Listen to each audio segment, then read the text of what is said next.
Bapak Ibu yang dimuliakan Allah Subhanahu wa taala. Itulah makanya selesai berwudu kita berdoa, Allahumma ja'alni minat tawabin waj'alni min ibadikas sholihin. Muka sudah bersih, nawaitu raf'al hadasil asghari listibahati salati fardu alayya lillahi ta'ala. Orang Islam mukanya sudah bersih. Waktu membersihkan muka itu semua mesti kena air. Jangan sampai kita jumpa sama kawan, kawan senyum, kita senyum, kawan senyum, rupanya kawan mensenyumkan kita. Kenapa? Karena ada tai mata sebesar bakso. Maka wajah mesti bersih. Setelah itu kita senyum, kawan senyum kita, kita kesenyum ke dia. Jangan sampai kita senyum, orang senyum, rupanya orang mensenyumkan kita. Kenapa? Cabai mahal sekarang ya. Rupanya ada cabai menutup gigi. Makanya orang Islam disuruh berkumur gosok gigi. Kalaulah tidak memberatkan bagi umatku, akan kusuruh gosok gigi setiap mau sholat. Subuh gosok gigi, zuhur gosok gigi, asar gosok gigi, maghrib gosok gigi, isya gosok gigi, duha gosok gigi, tahajud gosok gigi, witir gosok gigi. Umat Islam gigi yang paling bersih. Setelah bersih, muka bersih, telinga mesti bersih. Waktu kena air, nih masuk ke dalam lubang. Yang ini untuk daun telinga, bukan daun pintu. Ini untuk bagian dalam, ini untuk daun telinga.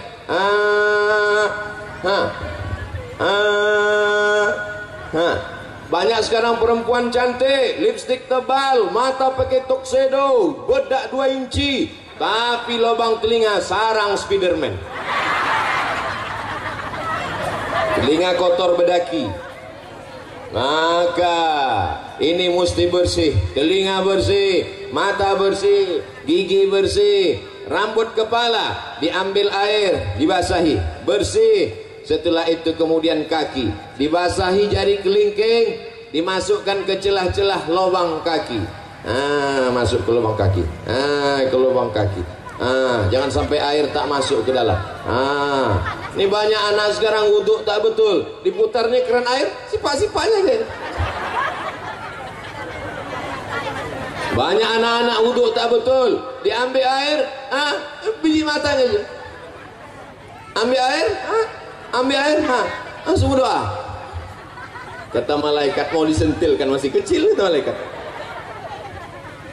Wajah bersih, tangan bersih, telinga bersih, kepala bersih, kaki bersih, hati kotor, tak diterima Allah. Itulah mengapa dibersihkan hati. Allahumma ja'alni minat tawabin waj'alni minal mutatahhirin waj'alni minal sucikan hati, barulah menghadap Allah. Ilahi anta maksudi waridhaka matlubi. Allahu Akbar. Sebelum sholat sucikan qad aflaha man tazakka. Beruntunglah orang yang mensucikan hati. Setelah hati bersih, wa zakara asma rabbih, menyebut Allah, fasalla, sholat.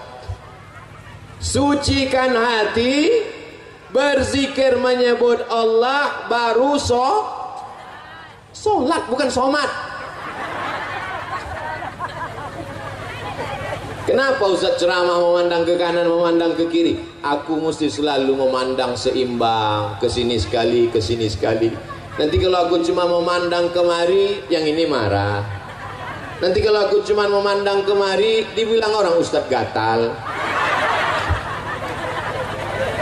Jadi jangan ibu, Ustaz Somad tuh ceramah, aku tengok ke sini macam ulat pinang. Supaya seimbang. Bapak Ibu yang dimuliakan Allah Subhanahu wa taala. Tapi jangan gara-gara ini tak sembahyang, balik nanti dari pengajian ditanya sama istrinya, abang tak sembahyang. Aku mensucikan hati. Tak ada gunanya kita sholat, kening kita hitam macam pantat kuali, tapi kalau hati kita kotor, bersihkan hati. Sejalan antara sholat dan mensucikan hati. Kau kenapa tak pakai jilbab? Kau kenapa tak pakai tudung? Kau kenapa tak pakai baju panjang? tidak penting kepala kita berjilbab, yang penting hati kita bersih. Ada orang model begini sekarang? Saya takutnya nanti datang orang gila, maaf cakap, bertelanjang tak pakai celana. Orang gila, kenapa kau tak pakai celana? Yang penting hati kita bersih. Kau dapat dari mana? Aku pun dengar ceramah Ustaz Somad juga. Aku cuman gila, cuman tak bodoh. Kau sudah gila, bodoh pula lagi gitu.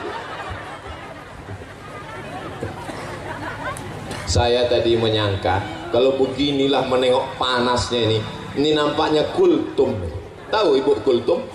Kuliah 7. Tadi dimulai jam setengah 11. Sekarang sudah jam 11 lewat 10. Udah 40 menit saya berdiri. Tapi tak terasa Pak Ustaz. Mana terasa kalian di bawah tenda? Aku yang di sini menggelegak. Tadi bayangan saya menengok panas nih Pak Ahmad. Ini nampaknya setelah diserahkan duit 200 juta nih baliklah jamaah nih. Rupanya Masya Allah Tabarakallah. Yang suuzon tuh Abdul Somad. Hati kaulah yang kotor Abdul Somad.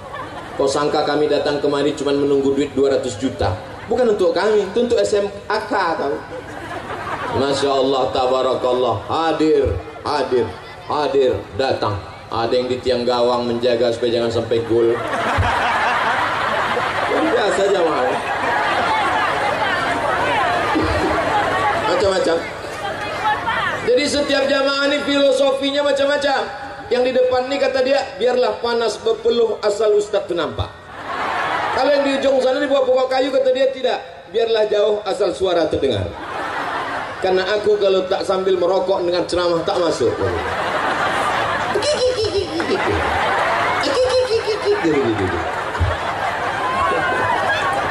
Ini macam-macam Pak Ahmad.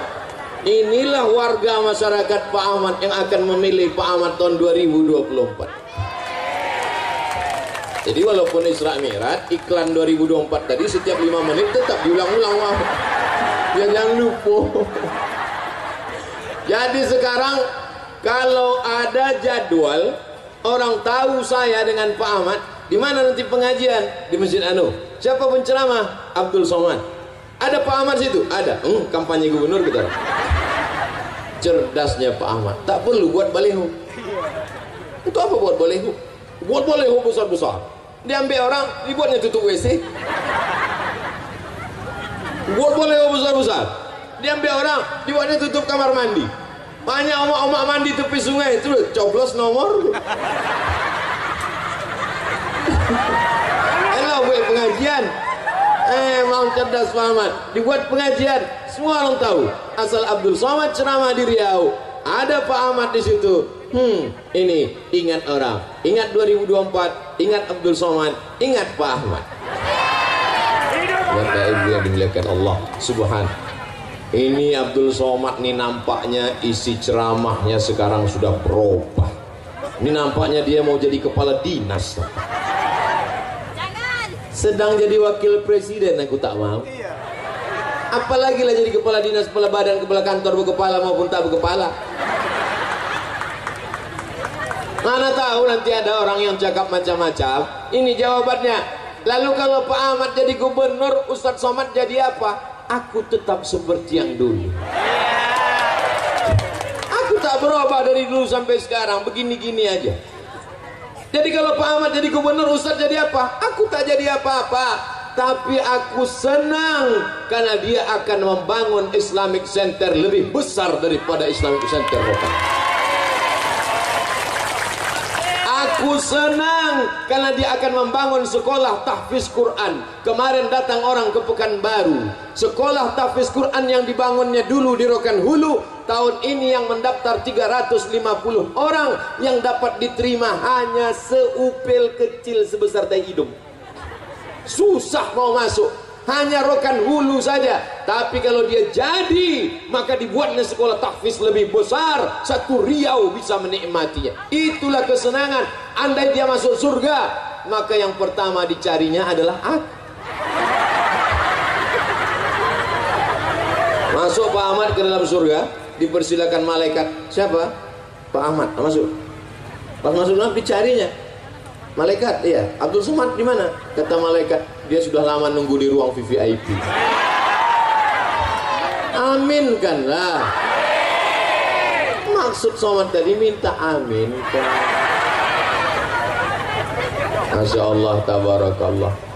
Tak ada keuntungan apapun, tidak mendapat jabatan apapun, tidak mendapat proyek apapun, tidak untuk dunia apapun. Tapi insya Allah kalau banyak anak-anak hafal Quran di Riau, berdiri masjid yang tegak megah berdiri, dibantu sekolah-sekolah agama, pondok pesantren, mati Abdul Somad di dalam tanah, ditimbun tanah, dimakan cacing tanah, tapi insya Allah pahala tetap mengalir ke Abdul. Ibu tetap senang? Aku dimakan cacing tanah, ibu senang. Teganya.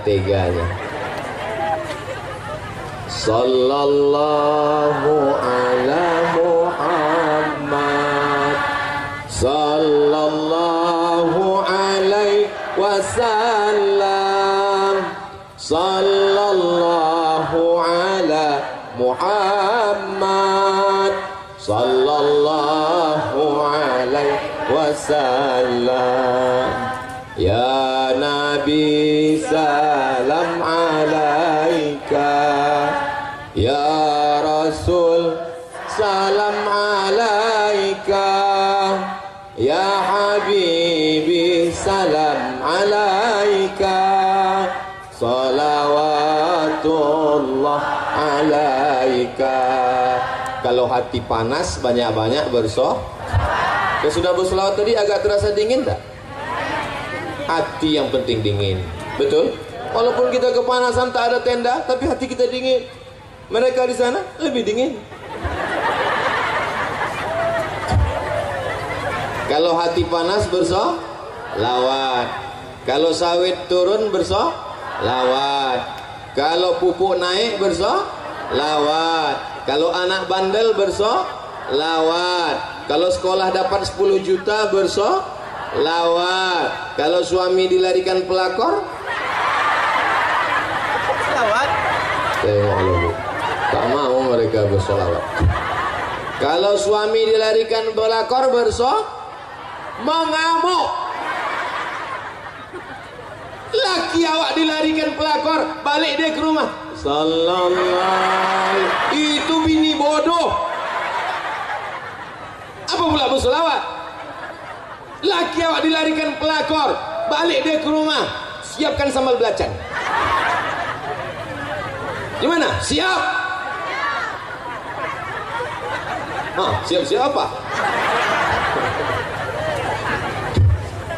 Dah, setelah kita tahu bahwa hati mesti bersih, bagaimana cara membersihkan hati? Betul? Kalau ada orang dapat nikmat, doakan. Sama-sama sekolah, satu kampus, satu kelas, tiba-tiba dia duluan kerja, sukses, rumahnya cantik, menengok rumahnya dari luar macam menengok kucing.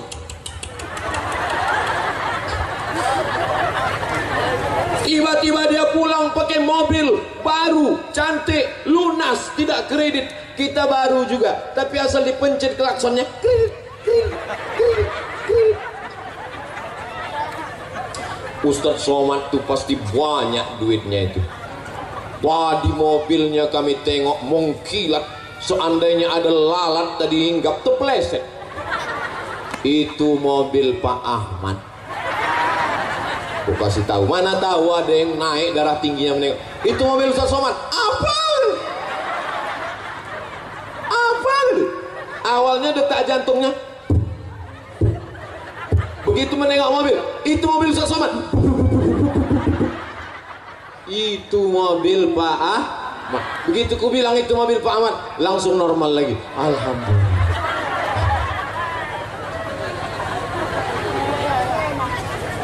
Doakan orang yang dapat nikmat. Sama-sama sebaya, sama-sama satu kelahiran, sama-sama satu sekolah, nikah dia duluan, doakan dia. Datang waktu dia nikah, barakallahu lakuma wa baraka alaikuma. Jangan Mana ada orang nikah? Si Anu nikah. Iyalah, dia kan pakai pelet. Doakan dia datang, salami. Selamat ya. Mudah-mudahan cepat anak soleh. Mudah-mudahan diberikan keluarga sakinah. Tapi kalau orang hatinya tak bersih, bunyi doanya sama, tapi keluar dari mulutnya lain bunyinya. Barakallahu lakum wa barakallahu alaikum.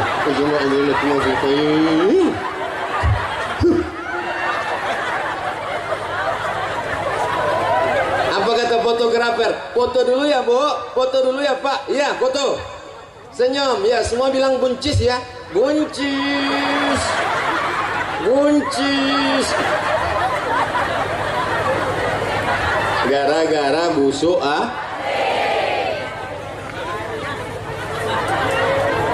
Kau sama-sama dia kuliah di Pekanbaru. Oh sama. Sama-sama kerja sama dia. Sama. Kenapa rumah dia lebih besar? Kenapa mobil dia lebih mewah? Kenapa duit dia lebih banyak? Iyalah, dia kan punya ternak. Ternak apa? Ternak tuyul.